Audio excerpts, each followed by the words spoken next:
baby. Baby, we live.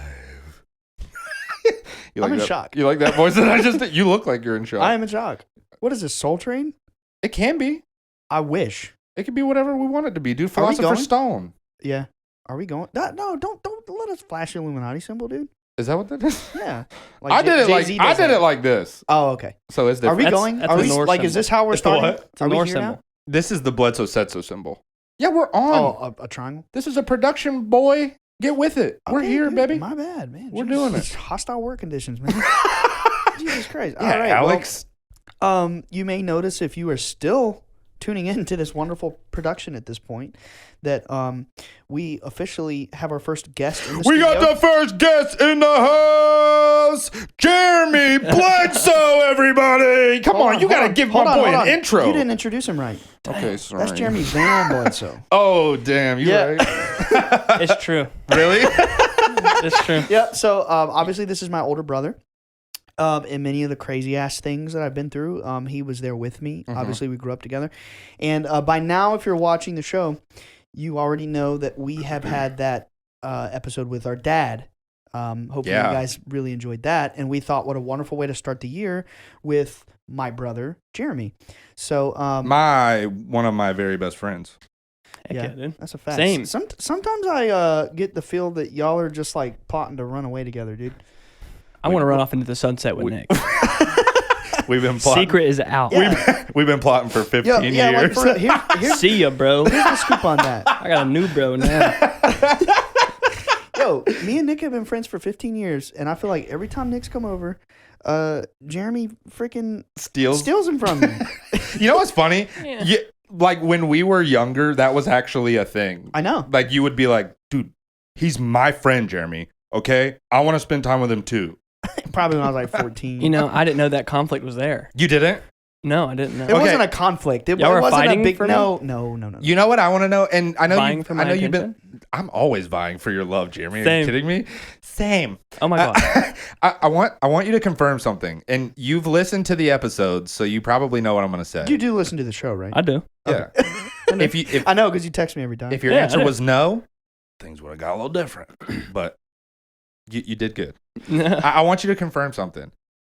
What I want to hear from your mouth. Do you remember the way that you broke Oh my god, dude. the aliens to me? I do. You do. Please. I want to hear it from your mouth. I mean, you know, you pretty much said it like the way you did. Oh, it happened the way you said it initially. But when I was younger, Yeah. I was definitely messing with you. No way. No, you weren't. I was 100%. Oh my God, dude. Okay, so let's listen. This is episode what now? 22, 23? Something like that. Something like that. In episode 0, if you recall, Nick tells the story. Oh my God, it was episode 0. It was episode 0. Dude. Yeah, it was the episodes before the episodes.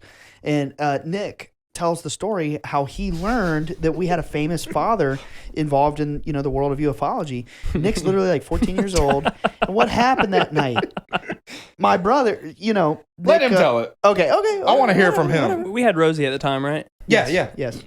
Was she outside barking or was it the dogs next It door was the barking? dogs in the kennel, Yeah, dude. our grandfather hunting had dogs. No, I hunting think kennel. I He think had a it might have hunting been Rosie though, because I heard something in the front yard. It was because we were in the kitchen. She was probably chasing a raccoon or a possum or something. she did that, and Yes, she did.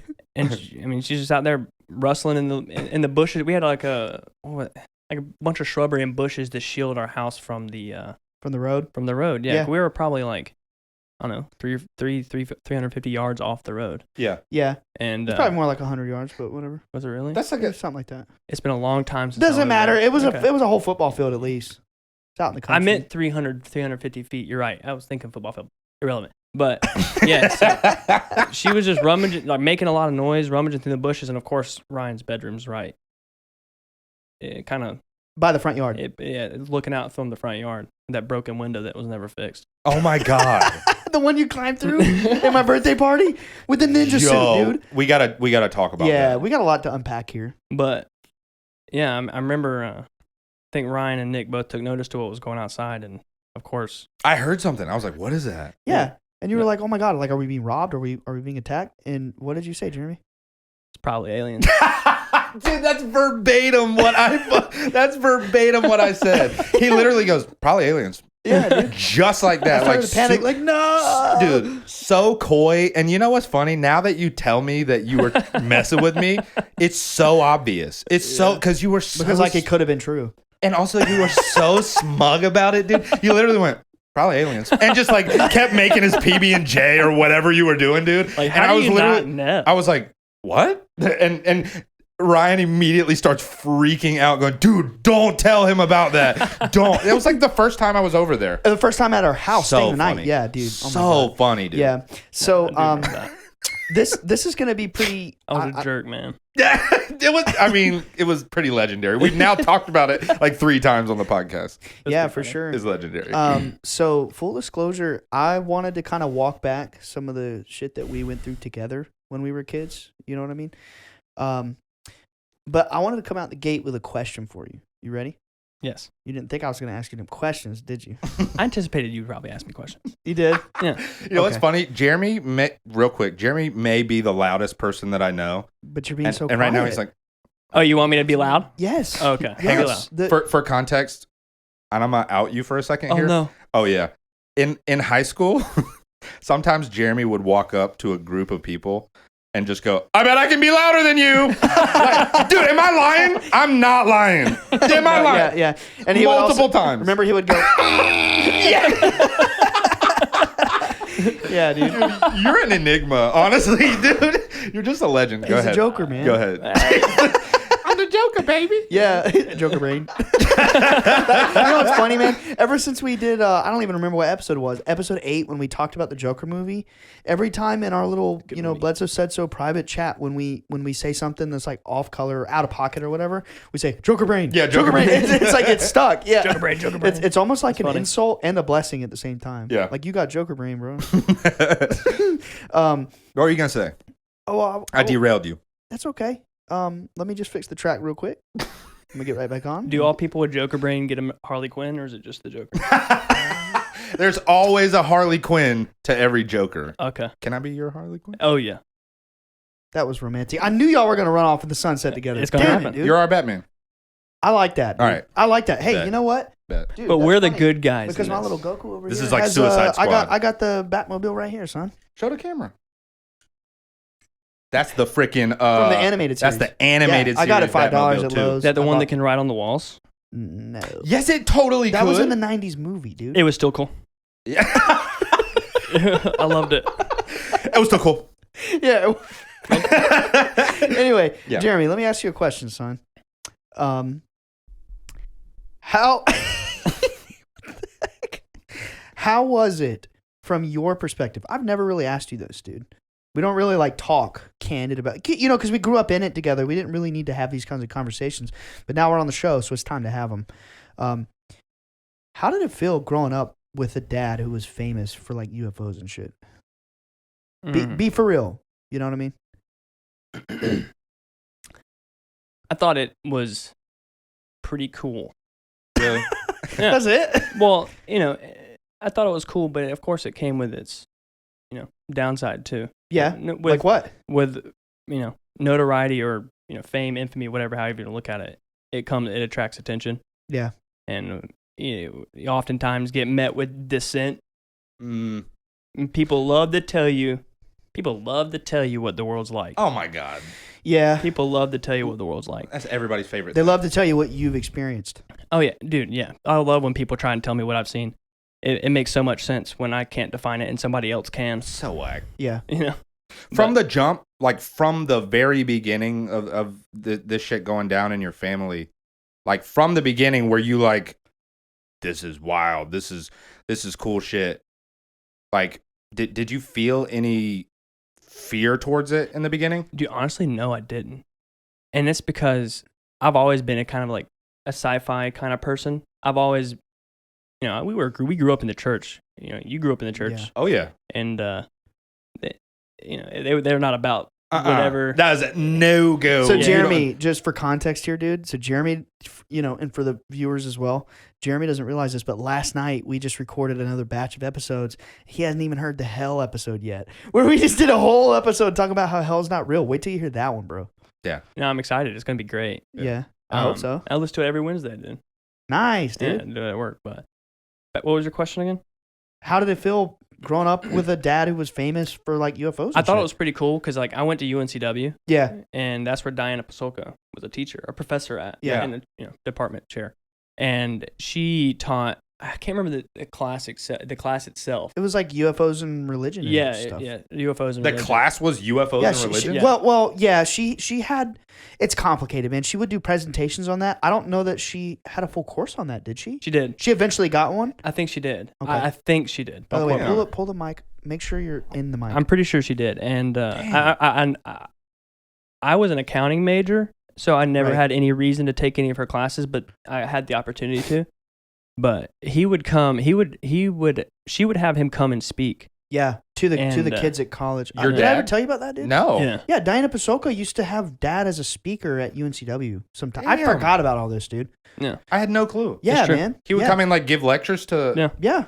And Damn. And people would be there like Jeffrey Kripal. Do you know who that is? yes, That's the most prolific living religious scholar right now. He spoke in my not in my calculus class, but the class I took calculus in. Yeah, Jeffrey Kripal or Kripal. He has a book that you might appreciate. It's called like Mutants and Mystics or something like that. That sounds so dope. Yeah, but he's like the professor emeritus of religion at Rice University. He's like the world's authority on like religious studies or whatever. Yeah, dude, Dad spoke with him at an event coordinated by Diana Walsh Pasolka. I had no clue. Yeah, and so it'd be kind of cool.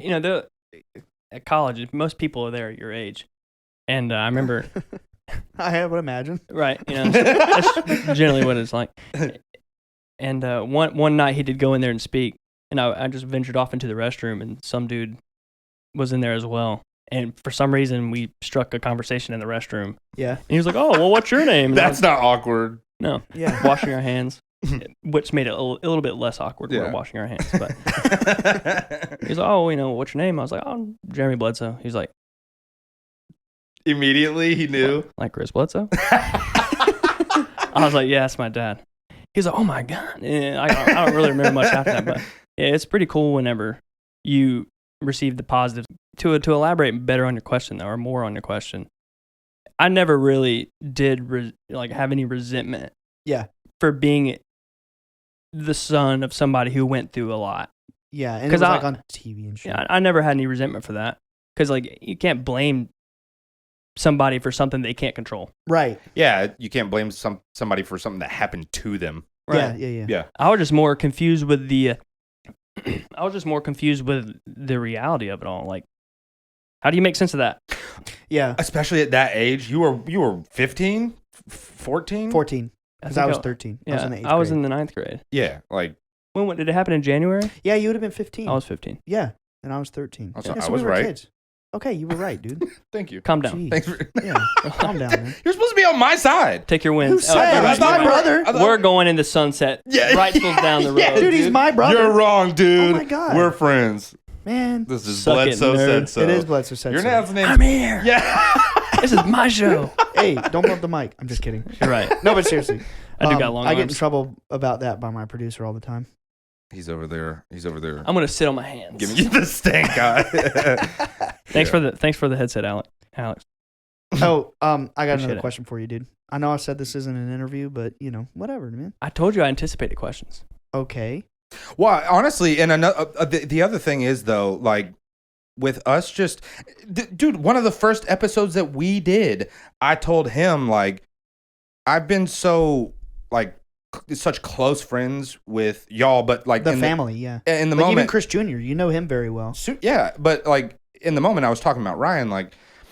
I've been friends with you for such a long time, but because we're so close, it was never about that. Like I never, it never came up naturally to be like, you know what, man? How did that make you feel? It was just normal. Dude, we met you before it happened. Yeah. So we were friends on the bus like a year before any of that happened. Yeah, but we didn't like go to school and talk about that shit until the documentary came out. But that's and then we got mocked. Well, yeah, I still didn't talk about it. I would just tell people to go watch. I would just people. Dude, very short, Jeremy, simplified answers. Yeah. This used to happen to me. Tell me if this happened to you, dude. When you were in high school, did kids come up to you with videos on their phones and shit and be like, "Look what I saw in the sky. Is this like what your dad saw on TV?" No. No? I just had people tell me my dad was on drugs. Are you? Yeah, dude. They said that stuff all the time. Yeah, him. It's like Wasn't your dad tripping on mushrooms in the woods and he saw aliens? Yeah, and he was with 3-4 other people that all saw the exact same thing. Yeah, that's how drugs work. Yeah. Yeah, for sure. Okay. But anyway, what was that? I like that. Can you one more time? Sure. Definitely, dude. Yeah, bro. Makes sense, bitch. Can we clip that and use that as like a soundbite? I like that. That was legendary. Yeah, man. Nah, but straight up, we talked about that on one of the first episodes, where I was like, I'm your best friend. Like, I never had an opportunity, or it never even came up to be like, how does it feel? How does it like feel or whatever? And so it's actually pretty cool to hear. It's almost like I can take myself out of the role of just being your close friend and kind of be an observer and just hear what you have to say. Yeah. Like it was a traumatic event. You know what I'm saying? Oh, for sure. Yeah. Like it was an extremely traumatic event, especially, and I think we just talked about this in the last episode, but like, especially experiencing this and then constantly being told you didn't experience it. Yeah. You know what I'm saying? Yeah, that part. Yeah, it definitely does. It definitely does, like, start to pull your mind, and it tests the elasticity of your mind. Really? Oh yeah. Like because you got everybody telling you what it is, and you're trying to sit here and telling you what it's not, and telling you what it's not, and obviously somebody that has never seen or never researched, or what's their research really? But nobody really can know.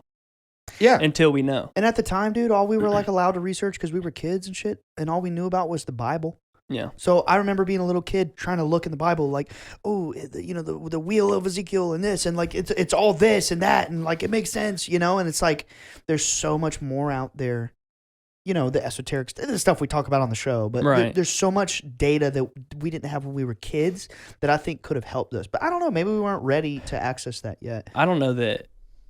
That information, you're probably right in that information wasn't readily available. Yeah. And then of course, you know, when we were like 15, 16, 17, whatever, you were probably 16 at this point. And then NASA started knocking on the door. Hal Povenmire came around, and then we've had the government in our lives ever since. Bro, I don't know if you know this, Jeremy. A couple weeks ago, a DARPA scientist was at Dad's house. I remember he mentioned it to me, but I didn't ask names or...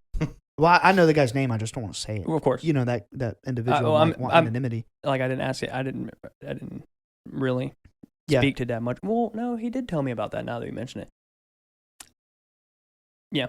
Okay. I'm with you now. You remember? Yeah. Okay. You know what I'm interested to know, though? Just kind of piggybacking off what you just said. Did you reconcile it in the same way that Ryan just mentioned, where it's like, oh my God, I got to go straight to the Bible and figure out the Christian explanation for this? No? You know what's weird? What?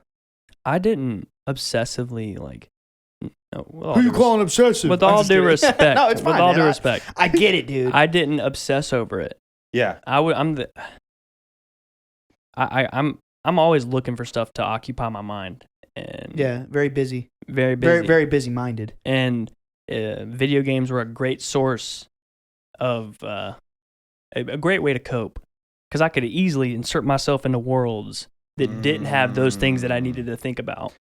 So I was more so of the escapism, avoidance, postponement. Was that like procrastination? Oh yeah, because inevitably I have to get to it. Was it a conscious decision to be like, let me distract myself with this, or was it just how? Like it was like a fix. Like playing World of Warcraft just got your mind off things. Yeah. It's not like you consciously were like, I'm running away. Yeah. Right? Okay, cool. Yeah. Yeah. I never thought it was did like that. consciously run away, though, whenever I went to UNCW. Yeah. Well, we kind of all know that. It's an open secret. Yeah.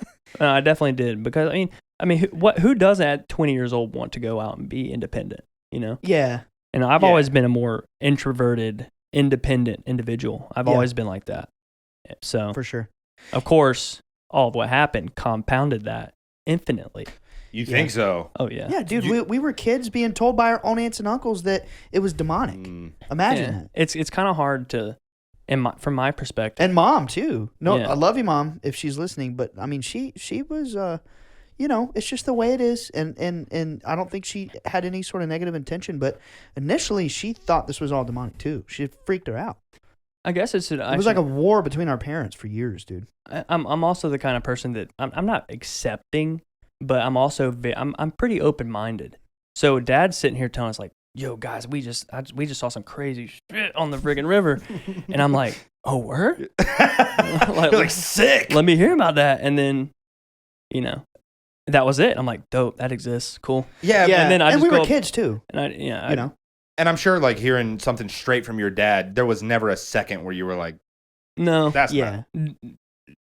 Dad, he never really got like, I never was really disciplined much by Dad, but you lied to him. He knows. He gonna get you. Really? Yeah. Like, that was the line. You do not cross that line. Do not cross that line. Yeah, but so I couldn't comprehend him lying to me. No, he never. Damn. I never once in this 14 years of going through this experience and Dad being so well known in the way that he is, I never, ever for a second in my mind had the thought or concept even that Dad was like not being truthful about this. And like, it obviously helps that I've seen over 1,000 things with him. I mean, yeah, for that sure. helps a lot. But what I'm talking about more that initial moment, what you just said, like the day of. I knew he was telling the truth. Yeah, and I mean, if I think, like, if my dad came to me and said that, it would not be a second thought. Dude, he was of a sober mind. It's not even like, it's hard to sit somebody down and make them understand that you see someone one day and life is normal, and then you see them the next day, and all of a sudden, interdimensional beings are a regular, normal part of your life. And they were forever. Yeah, and they still have never been. Goes back. It flips, and your life is now completely different. My dad sent me a video tonight, dude. He got an orb video tonight. Yeah. He gets them every night. He told me the other day he gets 50 videos a month now. Videos, not to mention photos. He gets so many videos and photos. It's crazy. And that night was truly a pivotal night for my consciousness. Things changed for me, and it's like I remember things around that night because I got off the school bus that day. My grandpa told me, I've already told this story before on the podcast, but I would go to my grandpa's house next door every day after school. Grandpa said, "Boy, your daddy's smoking dope. He's seen little green booger man." So in my head, oh my God. You remember that too? Yeah. In my head, like, oh my God, my dad's on drugs. He's going crazy. But when I talk to him, he's normal. Yeah. But the stuff he's saying was not normal. I knew he was telling the truth, dude. Yeah. And that's what, like, friends from high school, like, the friends that, I don't know. Yeah, I guess the ones that didn't. They were more open to the idea, which I wouldn't say that I had, to be honest. Did you have friends that? No. At first, heck no. Friends it's that crazy. I was going to say, did you have friends that push back to that? I received the not the worst, but I received, even from my friends, pretty crappy treatment from that. Really? Everybody. And then there are some people that kind of just stopped talking to altogether. Yeah. But people would fall off. They'd be too harsh about that shit. I wouldn't want to deal with people. I did have some friends that would, talk to Dad. Yeah. And I think Nick was one of those friends. Yeah. And Alex. Alex. He's not with us on microphone this episode, but he is here. Oh, yeah. Yeah. Alex has come over and talked to Dad. Did you know that? No, I didn't know that. Yeah, you were in Greenville. Okay. But I would have some friends tell me that even if they didn't necessarily believe the content of what Dad was saying, they still believed in what Dad was saying. Does that make sense? Yes, 100%. Yes, that's the thing. There's a lot of people. That's the crazy part is like, there's a lot of people over the years who've been like not on board with what we're saying, but then they meet us and they see we're honest, genuine people, and they're like, I'm open to what they're saying. Mm-hmm. Yeah. I've always. The truth doesn't lie. Yeah. No. If there's been anybody that's like skeptical, it's so funny to see them. They haven't met us. Talk to your dad. I've seen like mutual friends of ours who completely didn't believe it, and then have one conversation with your dad, and they're like, "Oh my God, he's sane." They're like in the UFO world now. They're like, "Okay, it's real. It's legit. Like, I got to find out everything there is to know about this because it's legit." Once you peek into that door, when you stare into the abyss, you can't close it. Back. You can't close it. Yeah, it's like once people realize, like, oh, he's telling the truth, it just opens up a can of worms. You know what's crazy about that, man? In esoteric traditions, there's a concept of like the transference of power. Like if you learn a subject from a master of any trade, or any sort of esoteric wisdom from like a teacher. I learned martial arts from a sifu, whatever. It's the concept that when you engage in any sort of practice or whatever with someone who truly has that like spark of wisdom and insight about that subject or phenomenon, they pass it down to the student. I genuinely believe my father is one of those people where when he meets people, it's like everywhere he goes, the incredible insight that he has about this experience and these beings, it's almost like he changes people when he meets them. It's like he passes on this spark to people. I don't know. I just seen it my whole life. No, I completely see what you're saying, because it's not. That's kind of what's real. That's kind of what I mean. It's not like people speak to him and he like proves beyond a shadow of a doubt with facts and all this stuff. No, it's that's like impossible. No, they talk to him and they sense like his intuition, and they sense the fact that he's wisdom speaking from the heart, and he's like completely and totally candid and honest, and like he was of sound mind and everything. Like and he never goes back on the shit he claims. Why? Because he's telling the truth. No, I can entirely see that. Yeah. And it's like, here's the thing about Dad. Like the other day, he got that incredible video of the SpaceX rocket. And it was pretty obvious that's what it was. Mm-hmm. But he didn't know that was going on. Yeah. And he woke up and he posted it. And like, he got comments for people saying, that's clearly a SpaceX rocket. What did he do? He literally made a post. Okay, my last post was a SpaceX rocket. If he was some dude who was trying to like fabricate the truth, like he wouldn't have done that. He'd be like, no, I know what I saw. It was that. Like, no, he has nothing to hide. It's not delusions. Yes, exactly. He's about facts. Yeah, you know what I'm saying? He's about the truth. He's really seeing this shit. Yeah, man, that's kind of funny. That you could feel that. We've never actually had this conversation. That's the thing. We haven't had a lot of these conversations because like we're just too busy being friends. You know what I mean? It was always about playing video games and being stupid and watching movies and whatever. And then we would have these like small pockets of moments where we'd like go into the red room and your dad would be in there and we would just like spend hours and hours talking to him about this stuff, and he would blow our minds showing us all this crazy shit, and then we'd go back and play Super Smash Brothers. Yeah, dude. Yeah, or Halo 3. But enough about Dad. This is not Dad's episode. Yeah. Jeremy, what would you say is the craziest thing that you've experienced? Dude, you know what I think, bro? Ooh. Okay, so for the viewer, Jeremy, I don't know if you'll want to go into this, but this is the time to go into this. About 2, maybe 3 weeks ago, he had a pretty crazy experience with one of his friends. What? Who was it? Barrage? Barrage, yeah. Shout out Barrage. Shout out did? Barrage. This just happened? Yeah. About 2 weeks ago. Yeah. Remember when I told you I went to a concert for? Yeah, you saw Tame Impala, right? That was a different concert. That was a different concert. That was like a month and a half ago. Oh. About 4 weeks ago. It was like there was like 2 week interval. But 4 weeks ago, I went and saw a band in Raleigh called Kruangbin. Okay, 4 weeks ago. My bad. What kind of music is it? Kruangbin. Yeah, they're great, and they play. I honestly don't know how to classify them. Is it like electronic? No, there's three. It's composed of 3 members. They got a guitarist, a bassist, and a drummer. Oh, so it's like a band. It's like a jam band. They're a jam band. Oh, and you got to show me. We'll definitely. I'll show you later, bro. They're great. I gotta peep. I'll have to check it out. You're doing it again, dude. What? He's always taking you from me. Such is the nature of our relationship. I'm just kidding. That's how it is, all right? We're just so alike.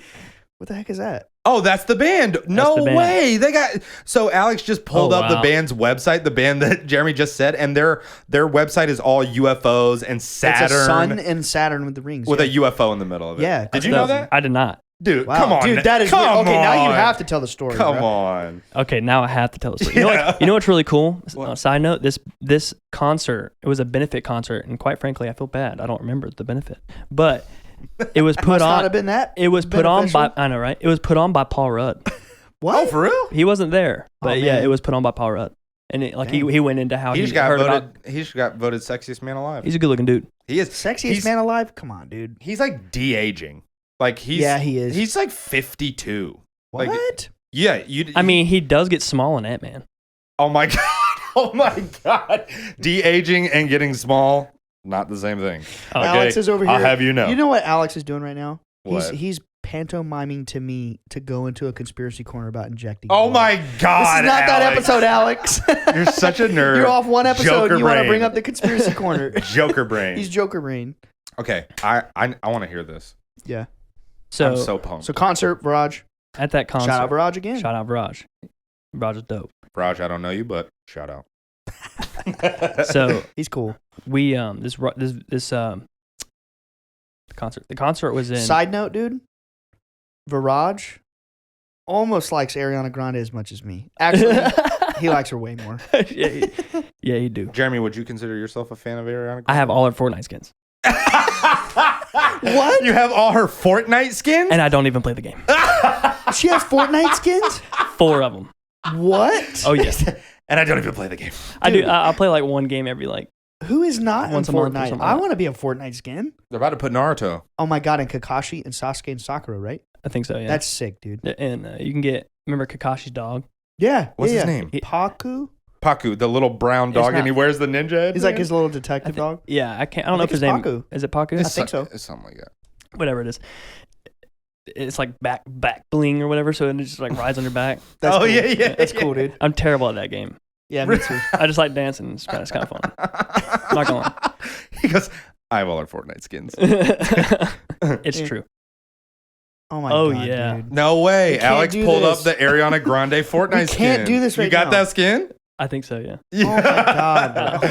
Okay, concert. No, I do Raj. love Ariana Grande though. But yeah. So the concert, I thought to myself, I've been a lot more open the past probably like 3 years, and more accepting. And not to say I never accepted it, all of what happened or the reality of what it was. I You always just didn't want to did. deal with it. I just didn't want to talk about it, Yeah. and I didn't share my opinions with people. Do you know maybe why? It was tough to face. It was tough to face, and like I couldn't hardly. It was hard for me to expect or have the expectation that people would just like, well, with open arms want to walk into that reality. Yeah, fair enough. It's hard to open up about shit that you already know people are going to count you out. Yeah. I can imagine. And it's almost like you can, Yeah. and this is overthinking, a product of overthinking rather, is that you can foresee a conversation before it even happens, kind of. Like you just know how it's going to go. Yeah. And so the concert, I think our sister in our group chat, our family chat, posted a video. Oh yeah, dude. Yeah. Yeah.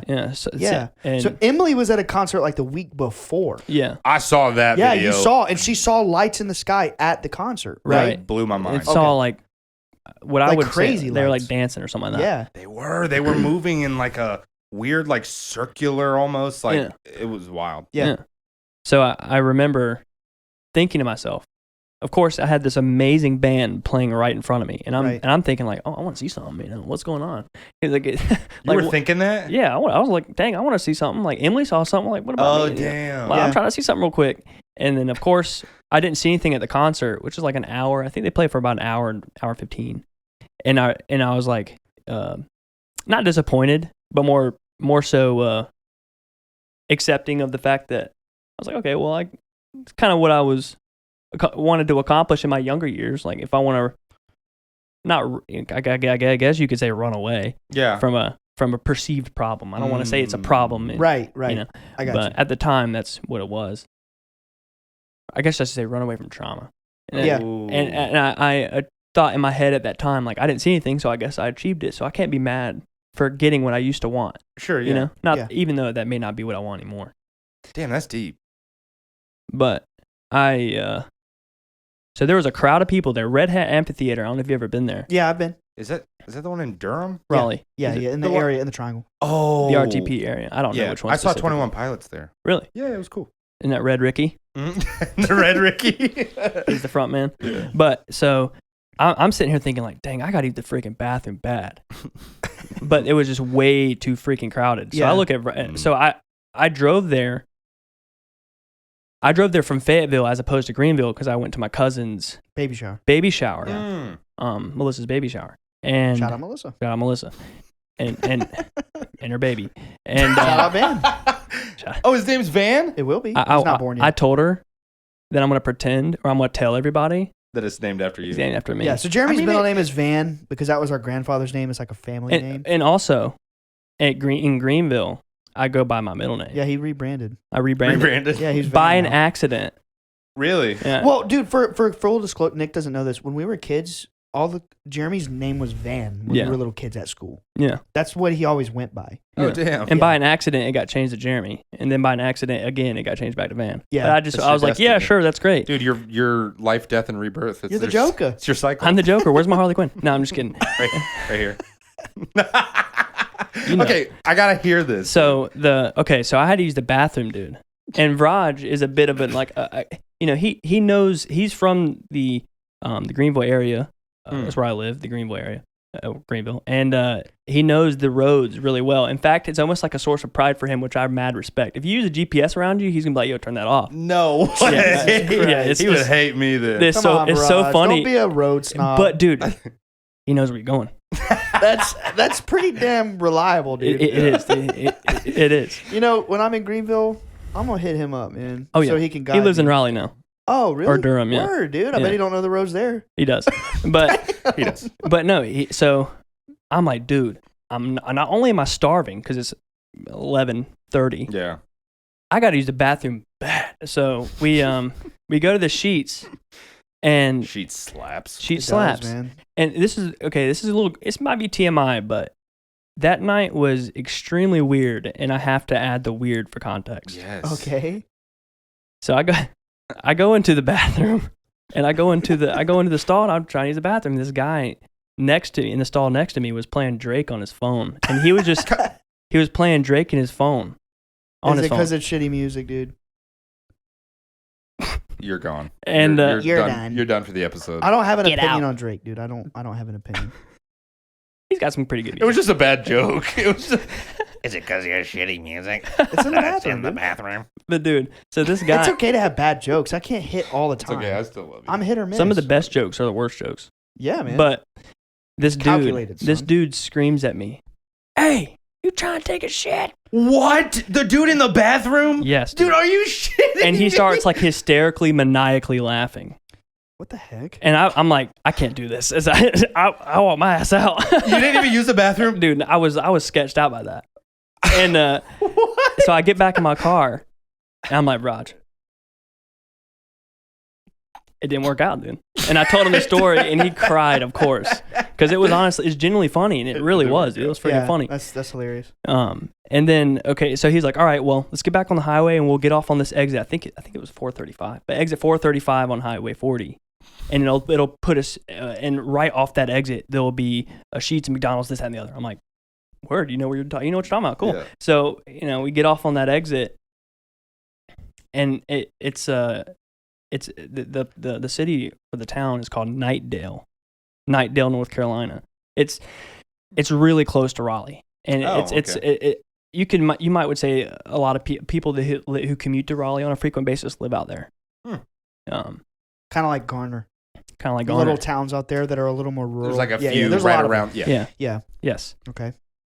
And I never even heard of that one. we pull off on Either. Knightdale, yeah. We pull off we get up on the ramp, and it says, you know how you have those signs? They'll say with a direction. It'll say like the gas is to the left. Yeah. X amount of Yeah. miles. The food's to the right. This amount of miles.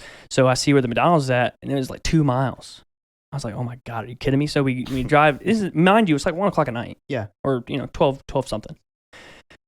I'm freaking tired because I've been driving all day. So we're driving down. We get off on the off ramp, get on the road, see the McDonald's, get the food, see the Sheetz, take a leak, get on the road, and this is okay. So this road, it kind of reminds me of Sky Road in Fayetteville. It's just really. There's a lot of activity that happens on Yeah. that road. You can tell. I mean, It's kind of like a marketplace type community. if I'm not mistaken, it was a 4x4 lanes. Damn. Like there's 8 lanes total. It's either that or 3, but I'm pretty sure it was 4. An 8-lane Skybo sounds like a nightmare. Yeah, Skybo, it sounds like hell. Anybody that knows Fayetteville knows that Skybo's the worst. It's terrible. Yeah. It's god awful. That's where like all the accidents happen. I hate it. And everyone Yeah. thinks it's skibo. I hate it. I hate when people Good call old us. Vietnam. Yeah, Vietnam, No. dude. I love it, but I don't. So this road, had, if you see a road that's 4x4 or even 3x3, you expect there to be cars, even if it's at the middle of the night. Yeah. Like even if you Fayetteville, Greenville, Wilmington, you drive in the middle of the night, you're gonna see cars. Mm-hmm. Yeah. It's not the city that never sleeps, but there's cars. Oh yeah. And there was not a Did single. you just compare a country-ass town in North Carolina to New York City? No, he said specifically it's not. Oh, you contrasted it. Okay. Yeah. I redact I got you. what I said. This is why we're running off on the sunset. I'll just get out of here. Well, Go. We will. Okay. Don't tempt me. So on the road, I've scarfed my McDonald's, and we're driving on the road, heading back towards, I think I-40, to get back to Greenville. Mm-hmm. And not a single car in sight, which is a point that I didn't really take notice to until the day after, until I discussed it with Rob the second time. That's a very busy highway. Oh, yeah. But this was it happened in Nightdale.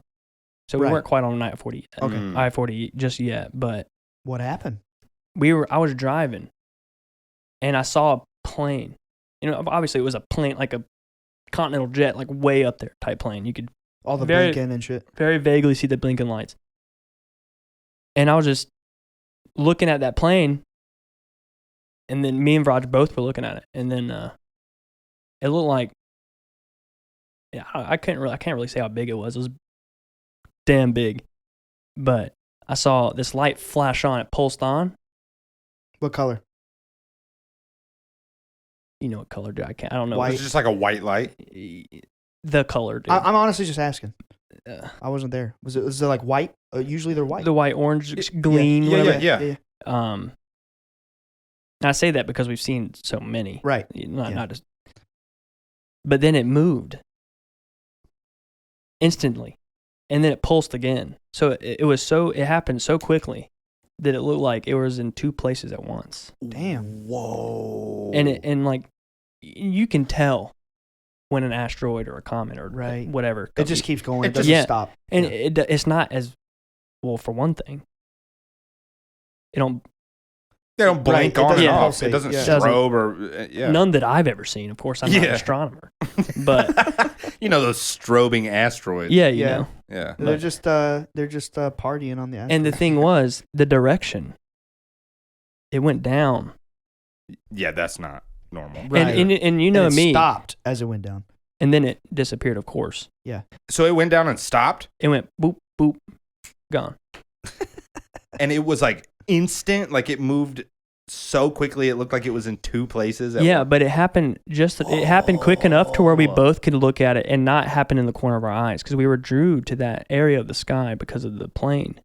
Right. Right. So he saw it too. Oh no, he did. And Dude, spoiler, it blew his mind. And for me, I'm the kind of person like our mother, not your mother. Our mother, she's basically my mom too. Me and Jeremy's mother. Sorry, this is me and Jeremy this time on a team. Okay? Well, last time your mom was here, she said I was her son, so she did actually say that. Take it up with her. Okay, you're an honorary Bledsoe. Thank you. I'm honored to be honorary. Yeah. So, where was I at? Viraj. Viraj saw it. I saw it. We both saw it, and I'm the kind of person like our mother, your mother. Yeah. Where honorary. I'm going to immediately subscribe something to that. Like I'm going to rule it out. I'm not rule it out, but I'm going to try and figure out what the most logical or the most realistic potential explanation of what it is that you saw. Way. So in my mind, I was like, "Oh, that's firework," and then Rod was like, "Right, 1 a.m. on a highway." Right, didn't hear a sound, didn't see any smoke, didn't see anything. Yeah, of course. You see what you want, right? Yeah. People say it's a flare, but it's an iridium flare. But actually, it's the space station. But of course, Rod was like, he's not. I wouldn't say he's a skeptic, but he's not. The door has never been opened for him. Right. It's never been a thing for him to even consider. Never. Yeah, I get it. Until he met me. Suck it, nerd. Jesus, man. But no. Suck it, all nerd. jokes aside, he said, he was like... Are you like taking pride in the fact that you just caused this young man like a genuine ego death and, Yes. and introducing a phenomenon that he can't understand? Is that what you're saying right now? I'm not saying that because I don't know how he interpreted it. I'm just messing with you, dude. It clearly blew his mind. It did, and I was like, yeah, that was a firework. And he was like, I don't know, man, that went down. and then at that point, I guess like the firework, that immediate assumption was me subconsciously trying to avoid what I knew what it really was. Yeah. And then it set in. I was like, that wasn't no firework. I know what that was. Yeah. And for a few minutes, we were both wilding out. Yeah. And I was like, dang, I might have to call Dad, dude. And of course, I did the next day. And So you talked to him about it. You talked to Vraj. Was it Vraj? Vraj. You talked to him about it. What was he saying? he was the next day we talked about it, and he walked into my apartment, and before he even sat down on the couch or the beanbag we have, he was like, hey, did you tell them about the aliens? My roommates. That's like a Jeremy approach to doing it. Yeah. Probably aliens. I was like, oh yeah, dude, for sure. We definitely talked about it. But Nice, dude. but that day he was like, man, I'm not gonna lie. And at this point is when he told me, he was like, dude, there's no cars out there. And I thought back on it, and of course there weren't. And it's a big freaking highway. Yeah. And he said he went to bed that night thinking that he saw something he wasn't supposed to. What? That's awesome. What? Yeah. It was kind of wild, dude. Was that one of the craziest like experiences you've had? As No, of dude. late, Jeremy As of late? Jeremy and I've had some wild ones together that I was going to bring up. Dish. Bro, do Dish. you remember? I may not remember all of them. That's but I'll okay. do my I'll jog your best. memory. I've been like having a mental compendium of all this since I was a kid. You know, because I knew I would like tell it in some way or another. But do you remember? I was 14, so at this particular time, you would have been 15. It was in the summer. It was like the last day before school started. Remember? And we were talking about like getting the boats on the lake and like going like water skiing and shit. And do you remember this at all? Is it ringing a bell? Keep going. I was sitting on the couch, or you were. I think it was me sitting on the couch with my back towards the window. I know where you're going. Do you remember you I and know Mom? where you. I know where you're You going. know what I'm saying? I know where he's going. You and Mom. There was a fully manifested entity outside the window behind me in the broad daylight. in the broad daylight. It was raining outside. I remember it being sunny. It was. And It was both raining. of you know saw why? it. You know why? No, Ryan didn't. No, I didn't. My back was to the window, and it was right behind me. You know why I know it was raining? Why? Because if you remember, as a kid, I was afraid of the rain. True. Yeah. Really? Dude. Yeah, dude. And Mom and Dad were like, "Go outside and see what it is." And I'm like, Yeah. "Heck no, it was raining." See, And I don't think the detail of the weather mattered. We were kids, but You're right. if you say it was raining, I trust you. But all I remember was y'all freaking out so bad because they saw the entity behind me, and Mom was so freaked. Remember, she didn't buy all this at first. Because she wasn't seeing things as intimately as Dad was initially. Right. Yeah. Yeah. And this was before the documentary aired too. Oh, so this was within that 1 year ish period. Yes. Yeah, Yes. And this was probably the turning point for Mom when she knew, like, oh my God, I really think something's going on, And Mom freaked out so bad, she made me and Jeremy run around the house to see if there was anybody there, anybody messing with us. We thought it might have been, we had people that would, like friends of the family that would come around and knock on the doors. Yeah. Our grandpa was our Like, next door neighbor at the time. And long time friends. You know what I remember so specifically about y'all's house? What? It was like a square.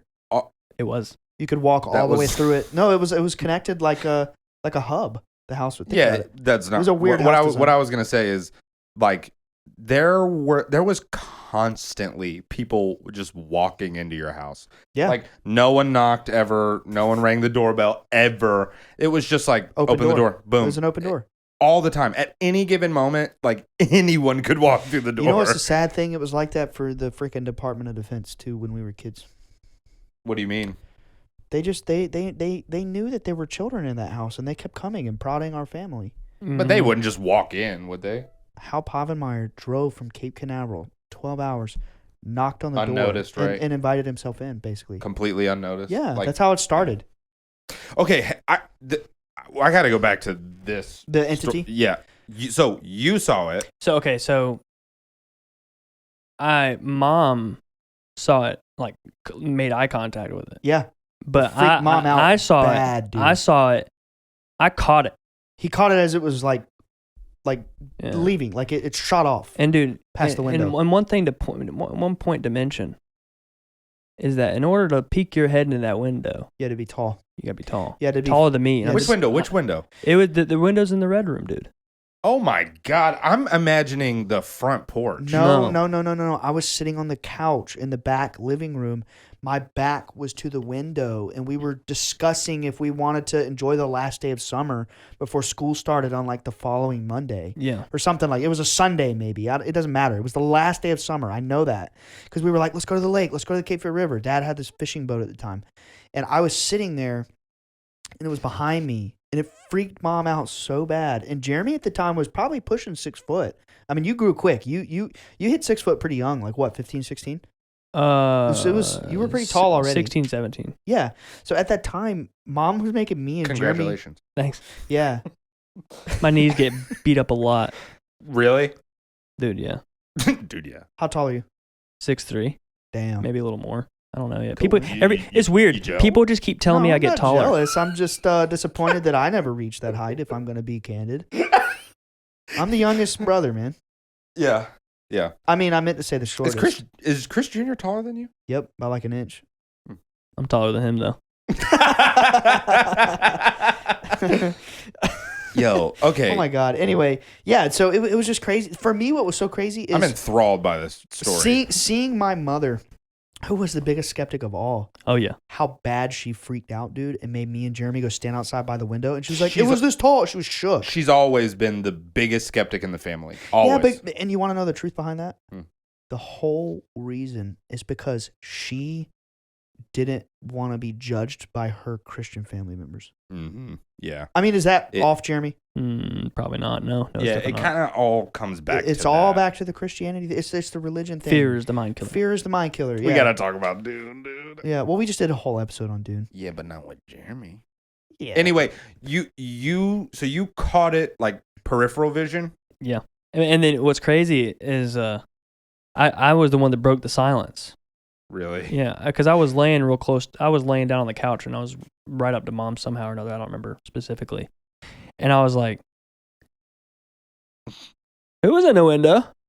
And Mom looked at me. She was like, you saw that too? Oh, that's And what she was said. shook. Yeah, she was like, did you see that? I was like, yeah. And she was pretty shook from that. So she probably saw it and for a split second thought like, I'm seeing things. And then when I confirmed it. When you said something, oh my God. You know what's funny dude, is I got Mom has the chills. craziest experiences because she's really the biggest doubter. I know. Oh, dude, Mom had a crazy experience a few months ago. Dude, you know, Yeah. I don't know if you remember, one time Mom was cutting grass in the Yeah, middle of the night. she Why? saw one of the entities with the red eyes. in And the she yard. said she saw some red eyes blinking at her from the In the bushes, yard. dude, Dude, she left the lawnmower running, and ran to the jumped house. off of it, and ran to the house. Let the What? lawnmower keep going. Well, when you get off of it, it would auto quit. Oh, did I make that part up? Yeah. It didn't keep going? No.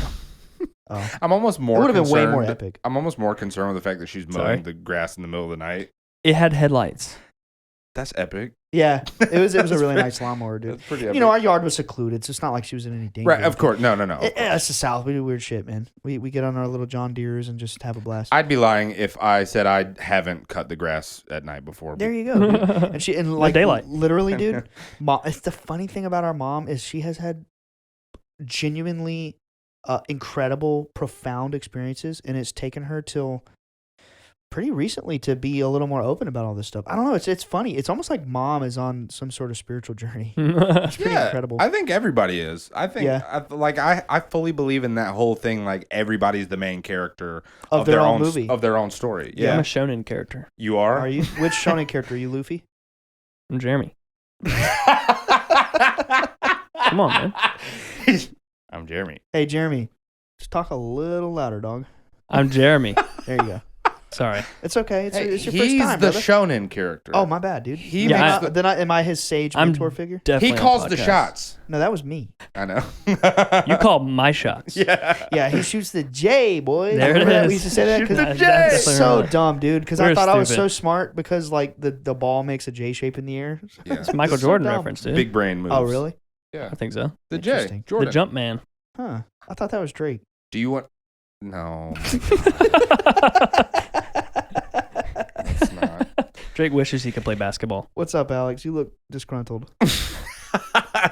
You know what I want to know? What? You can speak. Jordan's from Wilmington. Oh, good point. Michael Jordan. Michael Jordan? He was born in like New York, I think, but he moved to Leland at a very young age. Interesting synchronicity. Yeah. How? It's cool. It is pretty cool. He played at Laney? Yeah. Oh, what? They don't know what that is. They don't know who Laney is. I don't. It's a high school. Anyway. Laney's my wife's friend. Shout out Laney. Shout out Laney. All right. Dude, I think I saw her at a restaurant in Raleigh. Oh, she lives there now. Yeah, and she was like, "Hey, yeah, what's your name?" Yeah, I'm sure. Dude, I was like, "Oh snap!" She's doing real good. She opened her own what's it called? Esthetician. Is it esthetician? Like something the waxing like and stuff like that. She opened her own shop. Good for her. Yeah, she's pretty badass. Dope. That's cool. Oh, dude, do you want to talk about that experience your mom had? Yeah. Oh, dude, it's epic. Do you know about this, Jeremy? I think. Okay. A few months ago, some random people hit Dad up. Well, they're not. They're be random to the viewer, but Dad knows them. And they hit Dad up, and they're like, "Hey, we're swinging through town. Can we stop by? You know, do some sky watching?" Dad was like, "Sure, come on." And it was like a wife, a husband, and like their 13 or 14-year-old son or something like that. Two of their kids. Yeah. But there was one particular kid that Mom was really locked in on. She resonated with this kid. It was a young boy. He was probably like 14 or 15 years old, high 15, school. Yeah. And she just clicked with him. And the whole day, Mom catered to this young man. It just kind of like would chat with him. Mom is actually incredibly smart. And you know how she is. She talks to people and kind of like can intuitively feel what they're going through. You know, she's very empathic. She is super empathic. That's what I was going to say. Crazy thing. Yeah. She has RH negative blood. Did you know that? Yeah, I did. She has RH negative blood. Yeah. I think Mom is on some psychic shit. She's just been fighting it all these years. She's such like a sweet, pure heart. Yeah. You know what I mean? Hi, Mom. Shout out, Mom. Shout out, Mom. Anyway, so freaking, she was locked onto this kid. And she just kept talking with him, and she kept getting this sense that he was going through some personal things. And he truly was. You know, she just could figure it out, and she kept talking to him, and she was outside with him while the mother and, like, I think the dad was there, and they were talking to my dad, right?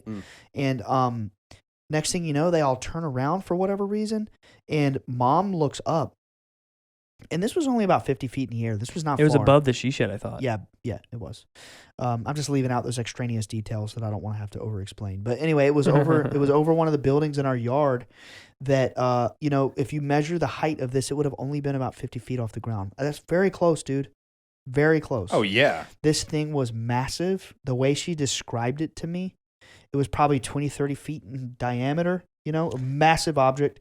It was a white yellowish light. She said it kind of had a luminescence and a sort of, I don't want to say gelatinous. That's the wrong word, but she said it gave off appearances of sort of like some sort of jellyfish kind of thing. Yeah, But it was made of light, and it had a halo around it. And it's crazy. She saw it and she screamed, "Oh my God!" And the people that were beside her ducked. They thought that she was like, gunshots were happening or something, because my mom was so pressed. Whoa. No one else saw it. They were all in the other part of this massive yard, And dude, she saw this like 50 feet away. Dude, it was a giant. It was a circular light. It was light. I'm pretty sure she said it was dancing around too. But I don't know that detail. I do, because I was there. I was just inside the house, and she came. Were? I was, yeah. Whoa. And she said it kind of this was light. Was she like tripping? Was she freaking out? Yo, Emily, I don't know if Mom knows. She was white as a ghost. She was white as a ghost. White are my shoes. Emily knew that we were nice shoes. Thanks. Emily knew we were recording an episode that night, and Emily, being the brave little rebel that she is, she took out her phone and she started recording Mom without Mom knowing, and she sent me the audio clip of Mom like talking to everybody. And the way she was talking was like, I'll try to find it, but she was like, it was huge. It was white. Her voice was shaking. Oh, like, I got to hear that. She was freaking. And keep in mind, this is only like 2 months ago. Yeah, this just happened. This just happened right before my wedding. Anyway, it was crazy. It was like the way she described it to me was it wasn't a cross, but it sort of had points on it, kind of like a star. She described it like a star. Like the shape of a star. It had points. Like a starfish? No. She used the word jellyfish. She did say that. She said it was jellyfish, yeah. She said it was a star, but it was like flowy light, kind of like a jellyfish, and it had a halo. And it just disappeared. I wonder if, like, what crosses my mind is like, I wonder if they all kind of look like that close up. Because usually when we see them, they're super far away. You know what I mean? Yeah. Mom also doesn't have the best eyes. No, I don't think that's it, dude. No. I'm saying like it might can make light appear different from a distance.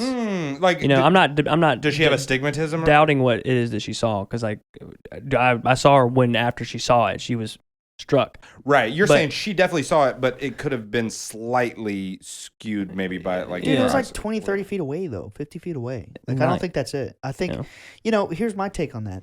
I've seen things that... I've seen light. Imagine like, you see the light within a light bulb, but there's no bulb. There's nothing containing the light. I've seen that freely move around at eye level in the yard in front of me. Freaked Jenny out so bad she cried. Whoa, was that like early? That was her first. That was our first experience together, and I've seen light move around on its own and just move around about the yard. And as it moves, it has a tail, it has a streak. I've seen things change and take shape. I've seen huge. Me and Jeremy saw something really super massive one day. We watched. I'm gonna go into that in a minute, but we watched it for 2 hours. 2 hours. Yeah, that shit had us in a trance, dude. Crazy. Anyway, I'll get into that. But whoa. I don't think I know. These beings are truly cosmic. They're transcendent. They're interdimensional. They can take whatever form they want, dude. Yeah. They show up in particular forms literally to freak you out and stay in your mind for the rest of this incarnation. Like, just to get your attention. I think it appeared to Mom in that way so that she would never, ever... It's funny question it ever again. Impact you that hard to where it impacts you. It cements it into your memory. It knows the symbols in your mind that would resonate with you. It had a halo, dude. A halo. Yeah. And it's so funny that like we mentioned, she is kind of the skeptic and she sees the most wild shit. Yeah. She was like literally it's like, come on, Mom, get with the damn program. When are you going to accept what is? I'm just kidding. I love you, Mom. Accept it already. It really is wild that's how it shakes out. So, yeah, for sure. So, 2008, 2009, I can't remember the year. It's all muddy for me at this time. But I know I was in the 10th grade. So, that would probably be... 2008. 2008, the fall of 2008. It was Dad's birthday, October 15th. And... typically, Dad would get... Okay, so me and Jeremy went to the high school together. Emily was in middle school, and Chris Jr. was out of school. So we had like different schedules, So Mom would take Emily to school, and Dad at that time was getting me and Jeremy ready for school. But this day, Dad got us up at 4 in the morning. And you remember, me and Jeremy's rooms were right beside each other. Literally. Yeah, so Dad ran in at 4 in the morning and said to me and Jeremy at the same time, I'd sleep with my door open. So Dad would stay in the hallway. He was like, boys, get up. And I knew. I didn't even question. I freaking got up, threw my jeans on, and... I definitely questioned it. I was like, dude, I'm trying to sleep. Oh, no, I didn't. I knew. At this point, we were a year in. Documentary hadn't You come probably had been playing WoW till 3. and then... I don't think you played WoW yet at this point. Oh, really? You got me, though. I did do that. Yeah, but no, I wasn't. No, but this was before the documentary aired, but like it had been a year we've been living with this shit. Like I knew Dad's tone of voice when they were in the sky. And that time, the crazy thing is because we were all little kids and Dad wanted us to see and experience and believe so bad. There's probably hundreds and hundreds of times that Dad ran in frantically and made us quit what we were doing just to look and see it. Oftentimes really early in the morning, too. Oh, yeah. Like I said, he got us out at 4 in the morning. And for the record, Dad got up every day before the break of dawn. You know what that means? No, he won't sleep in. Uh-huh. Well, he was always up that early. Yeah, but there were a lot of times he wouldn't sleep, dude. True. He would just stand. He'd just stand outside. This is before the hypnotic regression. He would also just stand outside and just look at the sky. Actually, I think the regression had happened at this point, but the documentary just hadn't aired. I'm pretty sure sometimes it'd be like 2 o'clock, 3 o'clock. Yeah. Did it seem to? Was there a lot of around that time frame? Was there a lot of sightings specifically like within that time frame? Because I do every find time. Every time Dad pulled us out, there was something. Every time. Well, what I'm saying is, was it usually around that time frame? Because no, it was at night. It was during the day. It was in the morning. It didn't matter. Yeah, I was thinking it was stop what you're doing right now and run outside and look. Yeah. That was our childhood. Yeah, damn. And that's why I say, dude, I have probably Jeremy too. Especially in those days when we were real young, 13, 14, 15, and this just started, dude, I realistically have probably seen 5,000 things. I say 1,000 to like feel confident that, maybe I'm not exaggerating, but realistically, dude, I mean, recently I saw 15 things in one night. You know, Yeah. like it's crazy. How Yeah. many things? It's normal to me. And it's been going on so many years that Yeah, a decade and a half. But thousands. that particular morning, Dad got us up at 4 a.m. He runs in, get up, and me and Jeremy get dressed, whatever. We go out to the back door, and we look outside. Do you remember? You might not have known this. We never really like consciously acknowledged this. But do you happen to remember there was a Christmas tree farm behind our yard? Yeah, totally. Yeah, cool. the Dallas Christmas tree farm. Yeah, it was the literally for whoever's listening. There was a Christmas tree farm directly behind and to the right of our yard. We could see the Christmas trees from our back door. Yeah. And right over the trees in the Christmas tree farm, a massive golden object sat there for 2 hours. Yeah. Super massive, bro. Like, and it wasn't like bigger I than can a see bus. that at a distance, and I can tell that's big because it's far away. I Take could like- tell that I take could like tell it was 2 big because it school was buses. massive. Yeah, it was big. Take like 2 school buses and like make a cross with them. That's kind of weird. But like the length of a school bus, stack them, and then make that shit a circle. That's how big this was. You know how massive. like the best way I could describe it is weird. And not that you would hold a watermelon out at arm's length, but Yeah, that's a good point. a If you had a watermelon. If out, it was that big on the horizon. Like if you held it out. If you at held a arm's- watermelon out It was at that arm's big. length and put it in the sky, it was about like that. It's yeah. the biggest thing I've huge. ever seen. And bro, it was only like 150 yards away. It was Yeah. close. That's huge. I Dude, feel it like was see in close. my mind, it was a lot closer than that. It was in the Christmas tree farm. See, It's about 100 if yards. it was 2 hours, I'm pretty sure it crept up closer than that. Because I remember No, it being did it over top move? of the Griffin's house. Because I remember that thing moving. Are you serious? I don't remember it over the Griffin's house. Yo, we need to get hypnotic regressions. I do. Seriously. Yeah, we do. Yeah, Yeah. I'm telling you, man. It was They like had it was like the they net. had like a chicken coop and a goat and Yeah. goat pens, and they had a pretty Well, big yard. his yard was connected to the Christmas tree farm. Yes, the Christmas tree farm was. It was behind behind it, the yeah. Griffin yard, which was our neighbor to the right. It's complicated. I don't want to like confuse the viewer. Right. Sorry. But anyway, so I remember watching it there for like 2 hours, and next thing you know, what I remember, maybe Jeremy remembers different, and we really need to get regressions on the shit. But what I remember was the thing sat there for 2 hours, and then it descended beneath the trees. And next thing you know, we look at our clock, and it's 6 a.m. And I know Oh, that wow. for a Does that fact. sound about right? It was Yeah. 2 hours. We sat there in a trance watching this thing silent. In one thing that one Wow. one of the most distinct qualities, 2 Or- hours, bro. Not- Looking, not speaking. the most memories that I think it the puts most it in our head, distinct, dude. impactful moment to me in that is it didn't, as bright as that thing was, it didn't. Didn't scare you, did it? Well, no, but it didn't emit light that would cast a shadow behind me. Yeah. So The- it's like it was glowing, but the light wasn't emitting. The Yes. light wasn't like The light was a radiating. part of it. Like Yes. like how I'm That- describing jellyfish. The light was wasn't a like s- the being. Yeah, it's like it's not a source of light, but it was It is light. Oh, dude, Yeah. that's And like mind-blowing. and the reason I say it, like it came up man, over the the light was Griffins. contained, but there was no vessel. It's hard to explain. But when you see it, you know. And that's what the orbs are too. When they're up close, dude, when they're eye level, I'm telling you, man, everybody and their mother on the internet wants an experience. And then when that shit's 5 feet away from you, you start to have shortness of breath because you're so freaked. Like me and Dad one night, dude. How could you not? Yeah. I mean, About 6 months ago, Jeremy, you were in Greenville. About Okay. 6 months ago, bro, me and Dad were sitting on lawn chairs at the pond, which is, where Dad lives. yeah.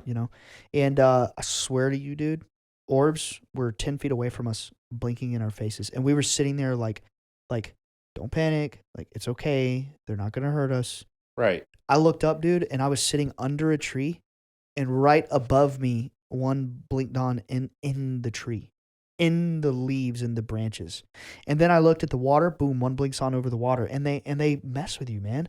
And it's like, if that happened to anyone else, they probably would lose their mind Yeah. from the fear. From like, what the hell is this?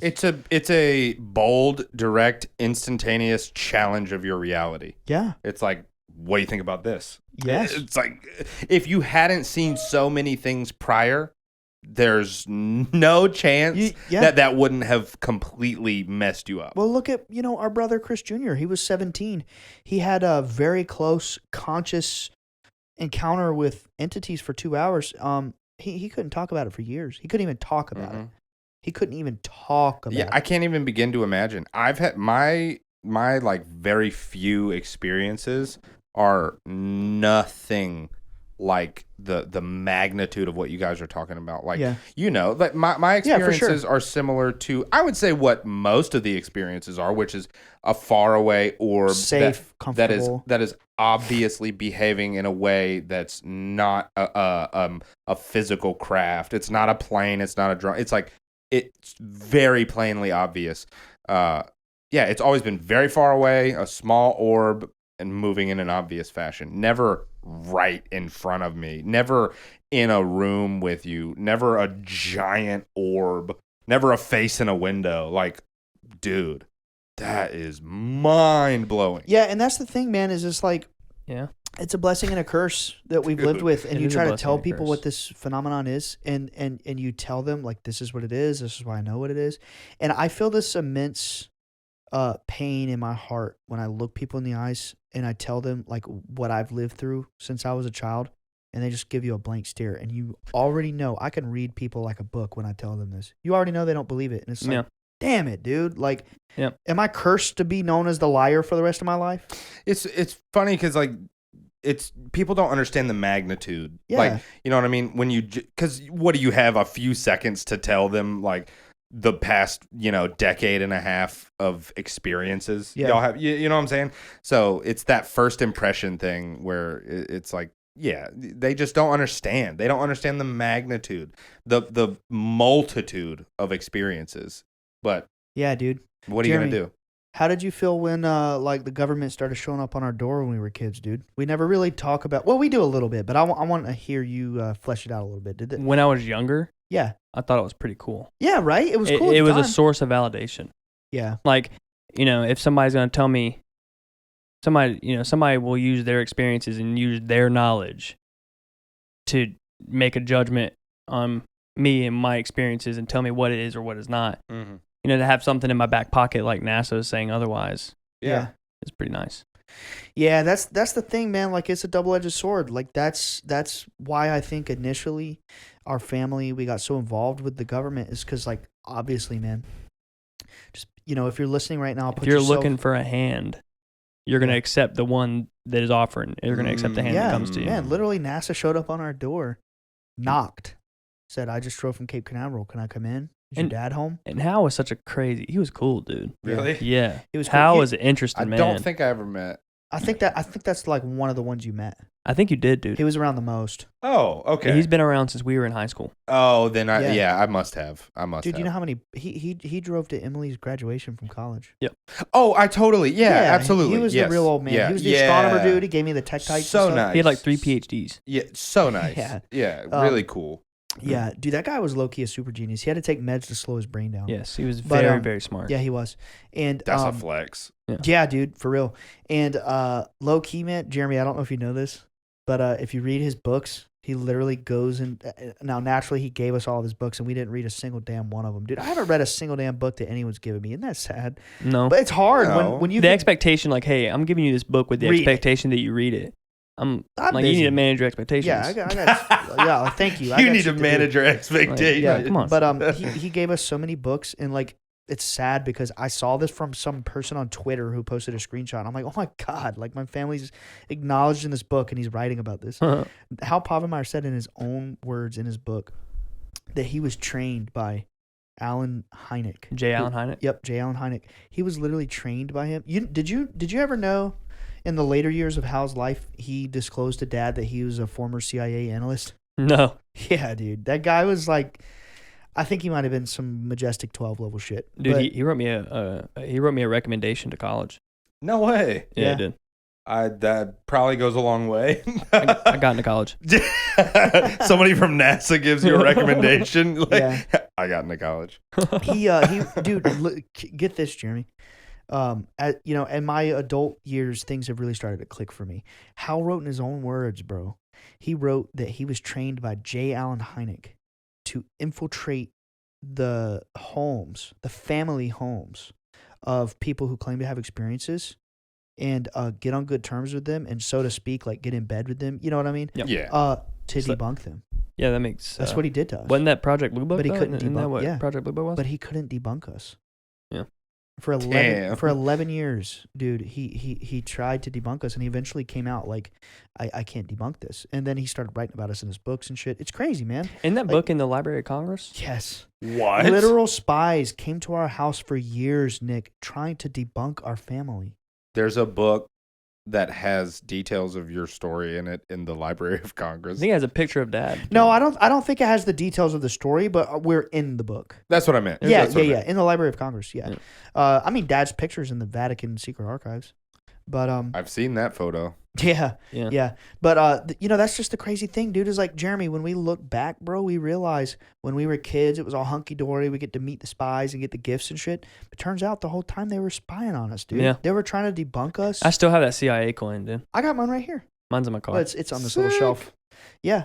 But it kind of has, like, growing into adulthood has made me question my whole childhood. Was kind of messed up, man. Spies infiltrating our home life. I was MK Ultra, dude. Yeah. You feel that? 100%, bro. I mean, Low key. yeah, it's manipulation. I mean, you have people come in here. Exactly what we were talked about earlier. Yeah. I get irritated when people try and tell me what it is I did or did not see. Yeah. That's the people come in here and tell me what it is I did and did not see. Mm-hmm. And those people are trained and paid to lie. Literally. And spy. Yeah. And spy. That is And MK cheat Ultra. or steal or maybe Manipulate. not. I don't know. But I've never really put much. I did put stock into a lot of that. But whenever people came around like, oh, I'm in the CIA, I'm like, Cool. that's really cool. But I'm very well aware of what it is that you do. Yeah. Yeah, and it's funny because one of the first things that you said was like, at first when they started coming around, it was like really validating. So there was probably an urge. Plus, we were kids. Right. And, Right. and I guess like I developed that.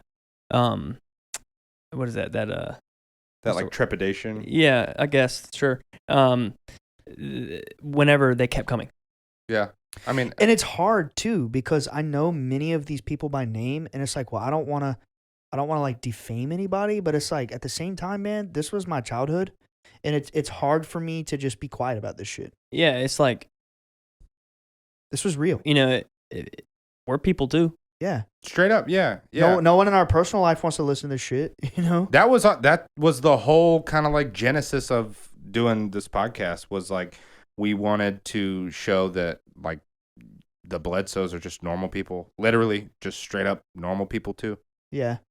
Like, I appreciate that, dude.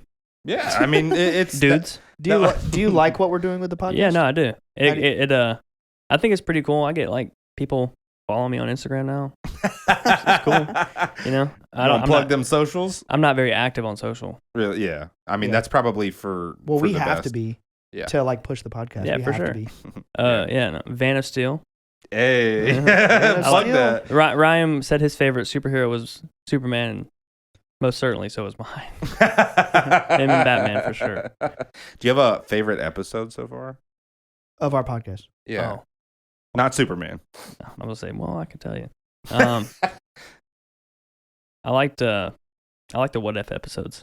Really? Oh, yeah. I do. Yeah. No, people You know love what's funny? those. People really love those, and in my mind, I was like, people are gonna hate it. Well, I mean, They love it. Yeah, it's because like you're going through the effort to interact with the people that you're reaching out to. Yeah.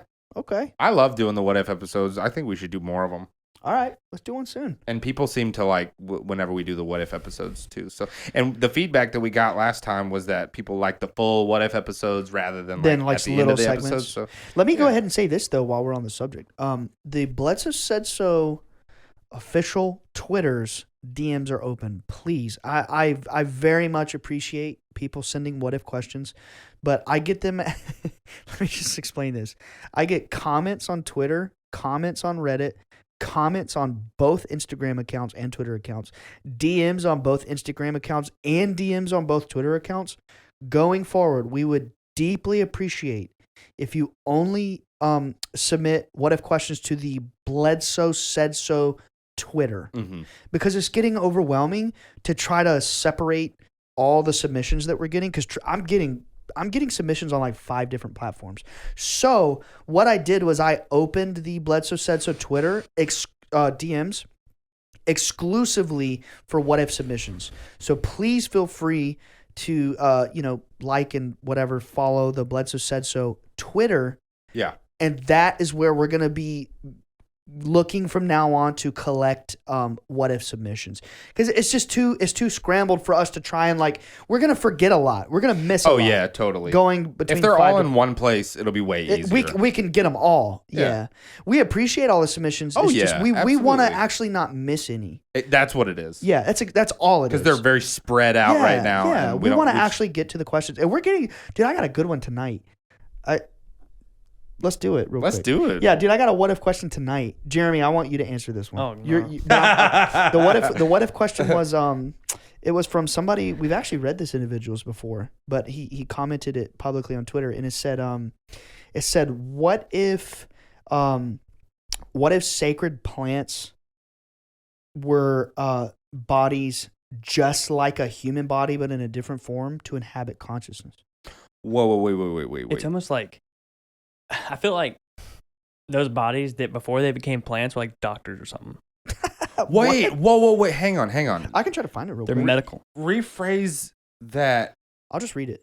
Okay, yeah, because I'm not sure I'm following exactly what you're saying. I figured maybe Jeremy would enjoy a what if. Yeah, why that'd not? be cool. I mean, yeah, we're here. Why not? I just don't get what you say. So are you saying that, plants? You ready? Yeah. Oh, yeah, you got it? Okay, I found it. Cool. Yeah, from an individual. We've actually read his question before. James Sutton at Buddha_within03. Oh, yeah, I remember. He said, next time you guys do a what if, okay, here it is. What if plants are bodies for a soul just like our human bodies or animal bodies? Oh, so a plant is a vessel for a soul. Or a consciousness, yeah. I think there's some truth to that. Yeah. Like the way that, I don't know, plants just, they adapt to their environment too. I want to add some context to this. Do you remember John B. Alexander?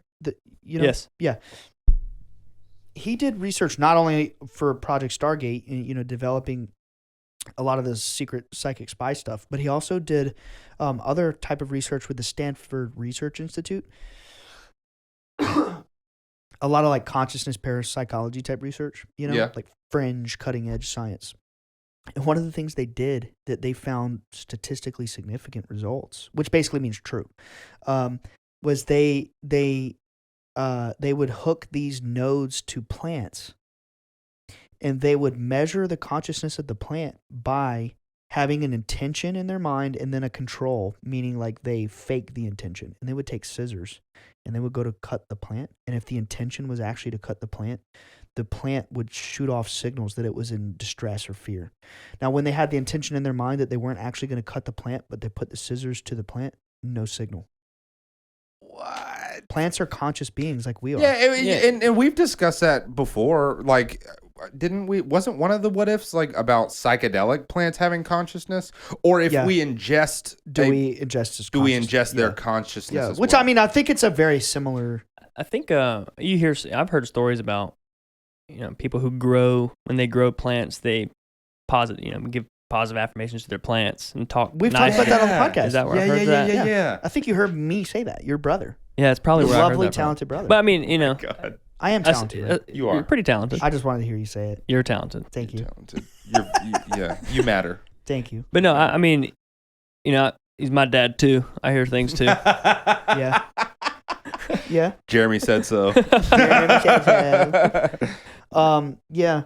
And then there was another experiment they did where they had with the same people, Stanford Research Institute. They spit in like a petri dish basically, and they took I think it was the spit from a particular individual, so that person's DNA would interact with the spit, right? Because your DNA is in the spit, and they take the spit and they put it on the other side of the institute. So think I don't know, 100, 150 yards, 200 yards. It's on the facility. It's not miles and miles, but it's away.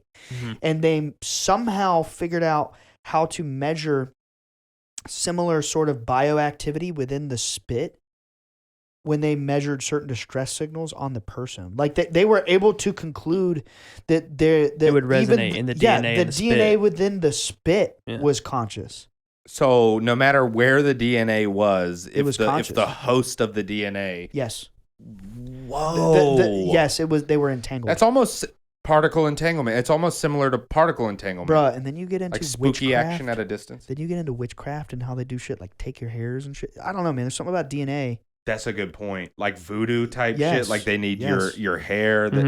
That's a good point. Because we talk about like we briefly breeze past like blood magic and death cult magic. Because it's dark and stuff like that. And almost all of it involves like DNA. Oh, you need a hair, a hair of the person that or like a fingernail and like or their blood or whatever. That makes complete sense if you follow that thread. Yeah. That's really mind-blowing shit, Isn't it? Man. Yeah. Dude, and that's the crazy thing that I wish that I could just I wish I could just open people's brains and make them understand. Like, this is the childhood me and Jeremy had, was being taught psychic shit by the people who developed the psychic program. You know what I mean? Yeah, Just imagine how hard it is to connect that with our 9-to-5 lives. It's not easy. It's you don't find very many people who are receptive to that stuff. No. Yeah. No. I can talk with. I'm lucky in that I can have conversations like this with my boss. It's kind of cool. Really? Yeah. What I feel like in the age of Aquarius, which we're in now, it's like so many more people are open to this type of thing. You know what's weird is like this kind of this topic of conversation is real popular on TikTok. Yes. So this is the young kids. This stuff is spreading like wildfire. It's the younger generation that they're like. I feel like every generation, the minds get more and more open to expansive to everything. Potentially, or they're given. It's like they're almost like they're granted the potential to expand easier than. Well, I think consciousness is evolving, man. Like on a collective, on a collective level. That's Age of Aquarius. It's like 2001: A Space Odyssey. Mild spoiler alert, Jeremy, but don't sweat it. I know you haven't seen the film, but very mild spoiler. I'll probably forget. Okay. Well, the whole point of that movie is like, consciousness is evolving over millions of years, but sort of like if, pretend evolution is like driving down a highway and like the road signs on that highway letting you know like this is our exit towards the next stage of evolution. Mm-hmm. Is the stars being in certain alignments, bro. Like in the film, what's so genius about this movie, it blew my mind wide open, dude, is that when they hit these points of evolution of consciousness, Kubrick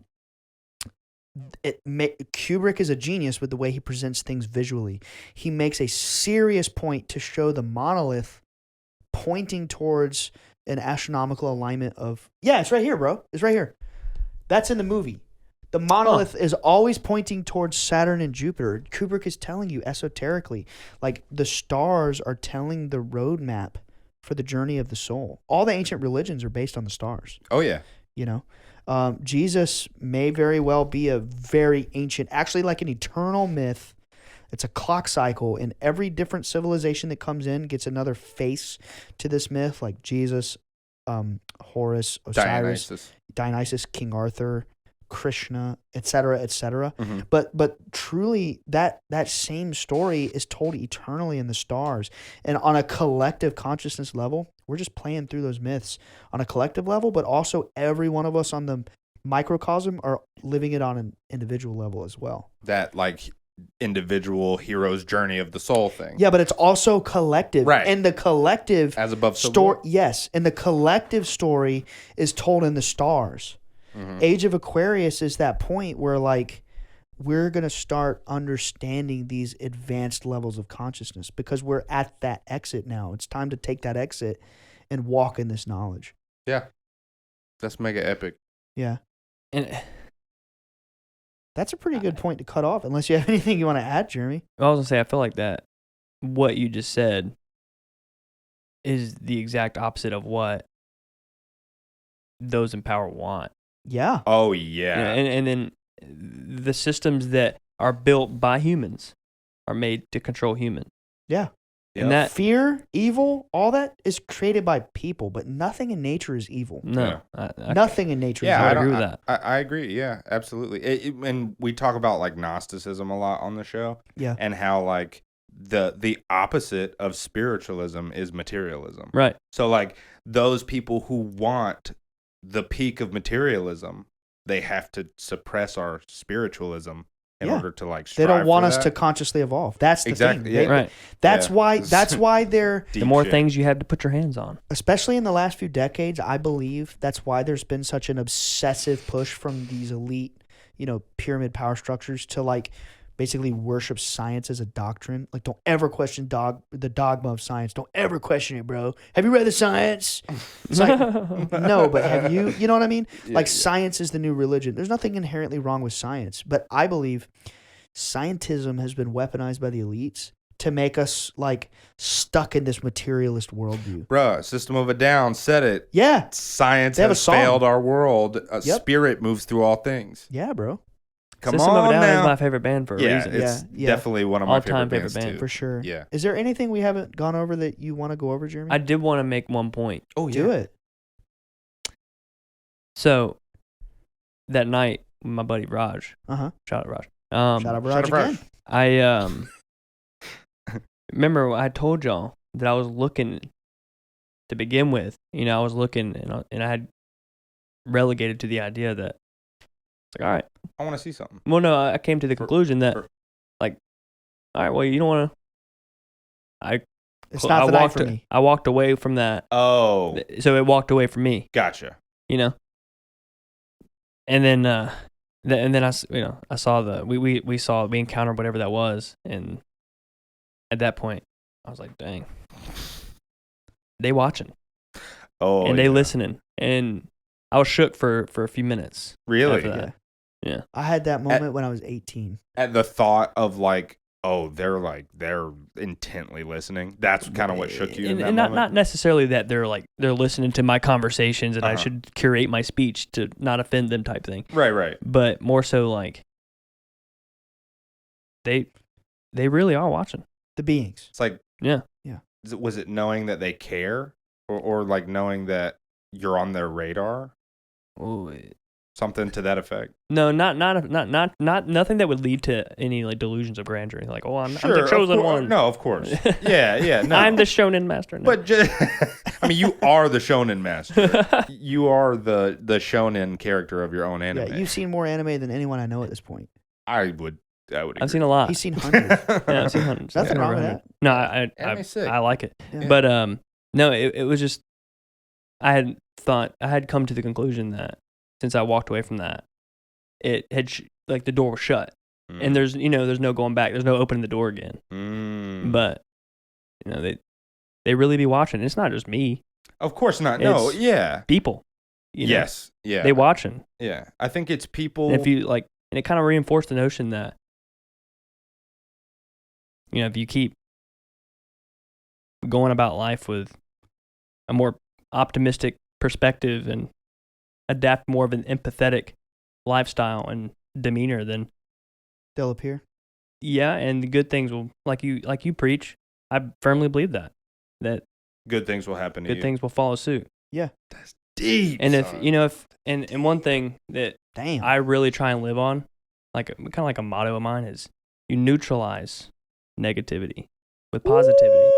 And it's so simple. It's so simple, right? It's something everybody should know. But it's like when Jesus was like, "You turn the other cheek." We just talked about that last night. Last night we talked about that. Like I've seen TikToks where people are like, "No, Jesus preaching beta male shit." Oh my god. Oh my god. That all toxic masculinity. It made me talk about that too. That in an unreleased episode. It we made talked me about that. laugh, Yeah. but I didn't agree with them. Right. Because- Yeah. Exactly. Because I'm not trying to hit nobody. Yeah. Because if I did, I'd feel like You'd feel bad. I would feel bad, but I would feel like I'd be abusing the body that I have and taking advantage of somebody else. Bro, let Yeah. me piggyback on that. When I was laying down last night after Nick and Alex and I had just recorded like 2 amazing episodes. They'll be out by the time this episode airs, obviously. But as we're recording now, they're not out. So you haven't heard them yet.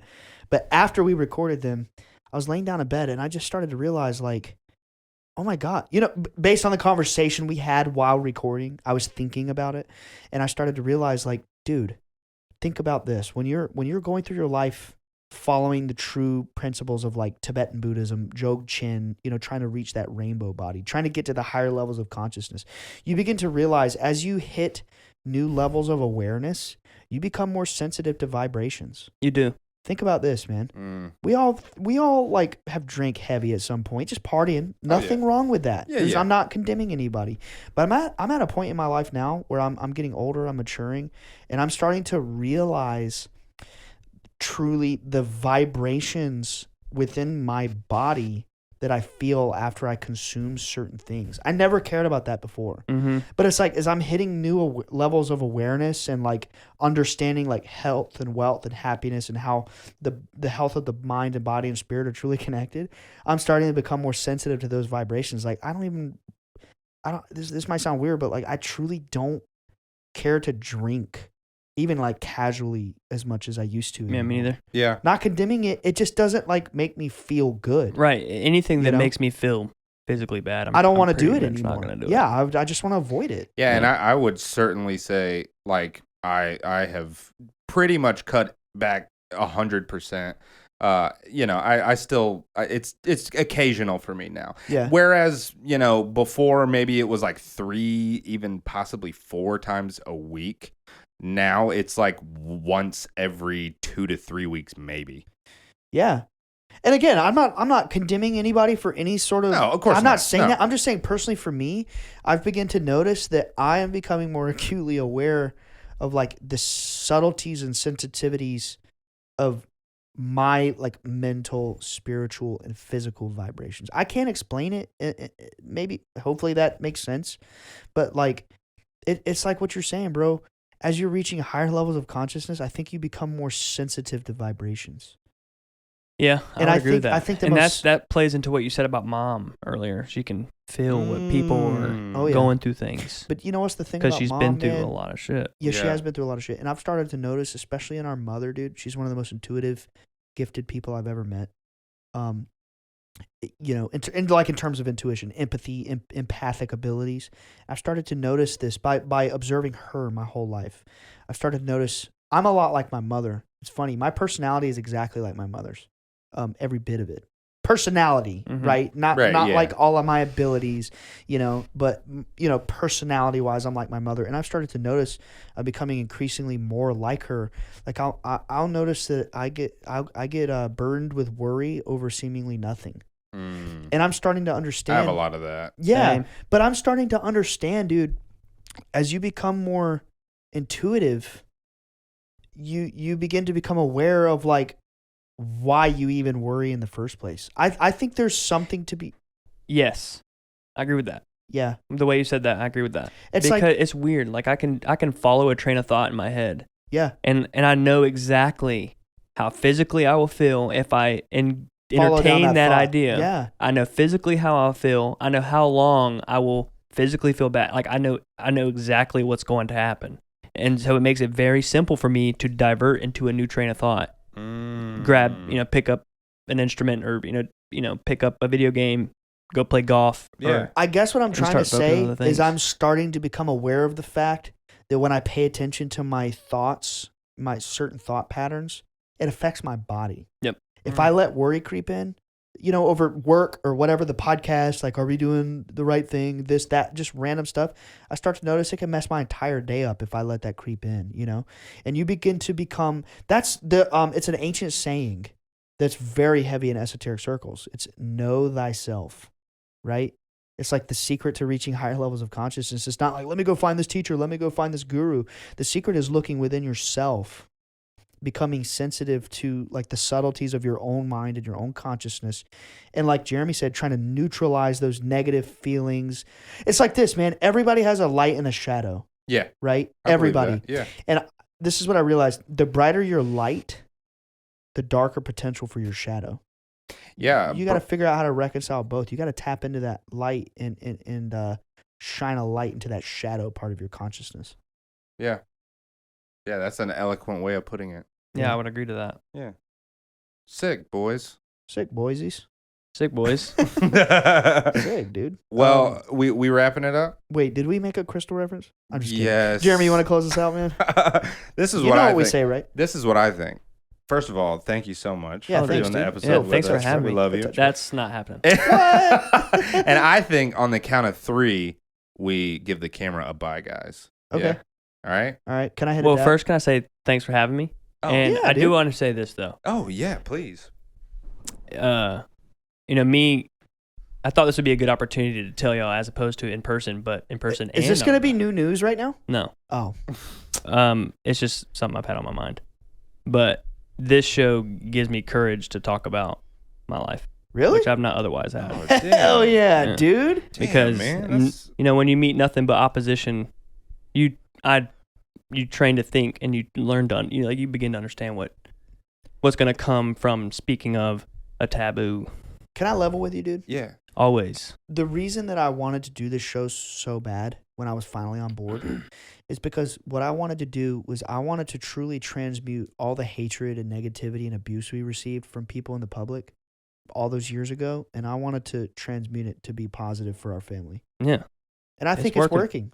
People love the show. Yeah. It's shocking, dude. It's a huge outpouring of positivity and love support from the fans, and Yeah. it's really beautiful. That And is cool. hearing you say that is like Yeah, dude. so I'm meaningful. very happy to hear that, dude. Yeah, it's working. And for what it's worth, man, and for the listener, I know they're gonna love this.